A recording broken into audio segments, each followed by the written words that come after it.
Wow! এটা আমি আমার ভিডিওতে যখন আমি বেশ কিছু সময়ের জন্য ভিডিও করেছিলাম, ৪ থেকে ৫ মিনিটের, তার মধ্যে এই ফিলানাপসিসটি ছিল।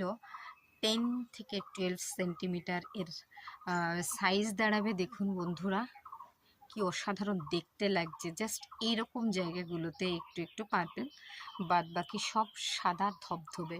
আমার বেসিক্যালি একটু সাদা ফুল ভালো লাগে। তো এই গড়িয়ে গেল, গড়িয়ে গেল। হ্যাঁ, হ্যাঁ, টবটা গড়িয়ে গেল, বা এই যে স্টিকগুলো গড়িয়ে এদিকে চলে এসেছে। এই যে দেখুন বন্ধুরা, এবারের স্টিকটা পুরোটাই ফুটে গেছে। ফুটে যাবার পর দেখুন কেমন লাগছে। এই যে এরকম, মানে দুটো কালার নিয়ে এই ফুলটা। এবং দেখুন কি সাদা ধবধবে, অসাধারণ সাদা। এই যে এখানে দেখতে পাচ্ছেন, জাস্ট মাঝখানে কয়েকটি কুড়ি রয়েছে, 2-3টি কুড়ি রয়েছে, তাতে কিছু আসে যাচ্ছে না, কিন্তু পুরো ফুলটাকে আমি ধরতে